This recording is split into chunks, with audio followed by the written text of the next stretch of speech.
මොන මගුලක්ද මේ තාත්තට කාලා පිඟානවත් හොදන්න බෑද? ඒකත් මම්මද කරන්න ඕන. මල්ලි මොකද මේ තාත්තට කෑ ගහන්නේ? තාත්තට කෑ ගහන්නේද? බලහන් කාපු පිඟානවත් තාත්තා හොදලාද කියලා. මගේ බයිසිකලේ උඩ ගෙනල්ලා තියලා. මල්ලි මේ උඹද කතා කරන්නේ? මං හිතුවේ නෑ මල්ලි උඹ මේ වගේ එකෙක් කියලා. උඹත් තාත්තට බොරුවට හදලි වගේ පෙන්වන්න එපා. උඹත් මේ දේපල ටික ලියා ගන්නනේ හදන්නේ. උඹට පිස්සුද මෙයාගේ බදු කතා කියන්නේ? මට මේ දේපලට වැඩිය මගේ තාත්තා මට ගොඩක් වටිනවා බං.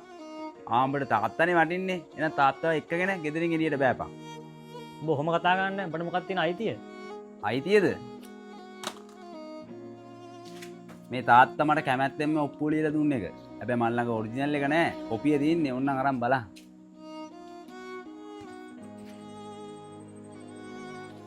දැන් හරිනේ. දැම්ම තාත්තයි පුතයි බෑපල්ලා එළියට. අපි යමු තාත්තේ.